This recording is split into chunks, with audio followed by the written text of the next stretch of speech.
आज देश के रक्षा मंत्री राजनाथ सिंह ने लखनऊ कलेक्ट्रेट पहुंच करके नामांकन दाखिल किया। वहीं दूसरी तरफ अमेठी से स्मृति ईरानी ने नामांकन दाखिल किया है, जिस पर कांग्रेस ने पलटवार करते हुए उनसे सवाल पूछे हैं। हमारे साथ इस वक्त अभय दुबे जी हैं। सर, बहुत बहुत स्वागत है उत्तर प्रदेश टाइम्स में। सर, पहला तो ये कि रायबरेली और अमेठी से आ कौन रहा है कांग्रेस की तरफ से, क्योंकि चर्चाएं फिर से एक बार तेज हो रही हैं और कांग्रेस अध्यक्ष ने भी कहा था कि सरप्राइज होगा। देखिए,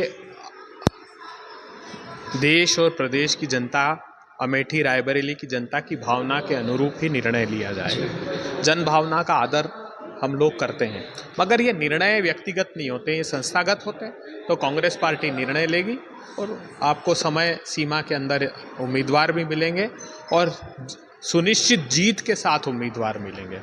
जहाँ तक स्मृति जी और राजनाथ जी का पर्चा दाखिल करने का सवाल है, तो जो पर्चा दाखिल पर चर्चा है उसकी बात मैं कर लूँ। राजनाथ जी से सवाल पूछ रहे हैं लोग कि देश के रक्षा मंत्री रहते हुए आपने भारत की भूभागी अस्मिता और अखंडता से समझौता क्यों किया। राजनाथ जी, चीन भारत की सीमा में लद्दाख में 4000 स्क्वायर किलोमीटर तक कब्जा करके बैठा है। 26 पेट्रोलिंग पॉइंट पर हम पेट्रोलिंग नहीं कर सकते। रेजांगला से चांगला तक चीन की सेना है। हमारे दौलत बेग ओल्डी में पेट्रोलिंग पॉइंट 10 से 13 तक बैठी है। जो विश्व की सबसे ऊंची एयर स्ट्रिप हमारे पास है, वहाँ दौलत बेग ओल्डी के नीचे डेप्सोंग प्लेन में चीन की सेना है। अरुणाचल में आपका एमपी कहता रहा, आपने उसकी भी नहीं सुनी कि चीन 40 किलोमीटर तक अंदर घुसकर हमारे नागरिकों का अपहरण कर रहा है। इन सारे सवालों से देश की जनता तलाशी आपकी लेगी और वोट की चोट से आपके खिलाफ वो निर्णायक भूमिका में खड़ी है। स्मृति जी, 5 काम गिनाइए फिर चुनाव में जाइए। अमेठी में 5 काम गिनाइए। एक, जो आपकी अमेठी की कोठी आपने बनाई है, उसके अलावा कोई काम नहीं किया। कांग्रेस पार्टी जब वहाँ रही तो हमने ऑर्डिनेंस फैक्ट्री की स्थापना की, भारत हेवी इलेक्ट्रिकल्स लिमिटेड की स्थापना की, हिंदुस्तान एरोनॉटिकल लिमिटेड की स्थापना की, रेल नीर की स्थापना की, मेडिकल इंस्टीट्यूट की स्थापना हमने की। हमने बहुत व्यापक प्रगति के काम किए और जो आखिरी समय में हमारे काम थे वो इन्होंने रोक दिए, जिसका विस्तार आज हमने दिया है। तो अमेठी की जनता, लखनऊ की जनता और देश की जनता नेता द्वय से ये प्रश्न करती है। सर, जैसे चुनाव पास आते हैं, भाषा का स्तर बड़ा गिरने लगता है धीरे धीरे और जुमलेबाजी शुरू हो जाती है।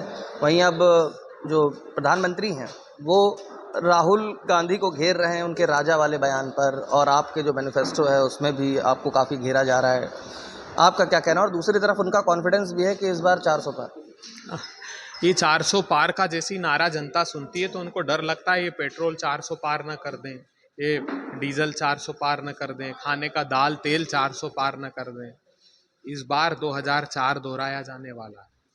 और जहाँ तक प्रधानमंत्री के बयानों का प्रश्न है, तो वो 10 साल से यही तो कर रहे हैं।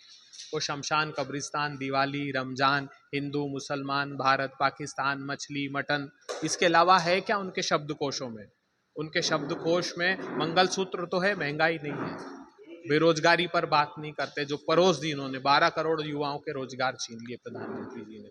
वो चीन को जो लाल आंख दिखाते थे, अब चीन का नाम आता है तो चेहरे पीले पड़ जाते हैं। उसका जवाब प्रधानमंत्री जी के पास नहीं है। तो फिर वो पर्दा किस बात से डालें? तो ये सांप्रदायिक उन्माद से, नफरत, नकारात्मकता, निराशा से ही डालेंगे। उनका तो 400 पार का है, कांग्रेस का कितना आ रहा है? अब ये उन्होंने ईवीएम कब्जे में कर रखी होगी तो कहा होगा। हमारे पास जनता का मनोबल है, आंकड़े वही बता सकते हैं जिनके पास ईवीएम का कब्जा है। हम तो जनता के वोटों के साथ हम हैं, लेकिन हाँ, पूरी आश्वस्ति है कि इंडिया गठबंधन दल की सरकार बन रही है और बहुत अच्छे बहुमत से बन रही है। ये सवाल हमसे 2004 में भी पूछे जाते थे, जब इसी उत्तर प्रदेश की भूमि में समाजवादी पार्टी और बहुजन समाज पार्टी हमारे साथ नहीं थी। लेकिन 335 सीटों का एक व्यापक गठबंधन बना था, जिसने 10 साल भारत की प्रगति के लिए काम किया। बिल्कुल। ये थे हमारे साथ कांग्रेस के अभय दुबे, जिन्होंने सवाल पूछे हैं रक्षा मंत्री राजनाथ सिंह और स्मृति ईरानी से भी। वहीं अपनी उपलब्धियां भी बताई और साथ ही साथ ये भी आश्वस्त किया कि इस बार इंडिया गठबंधन की सरकार देश में बन रही है। वीडियो जर्नलिस्ट आशुतोष शुक्ला के साथ योगेश मिश्रा, उत्तर प्रदेश टाइम्स, लखनऊ।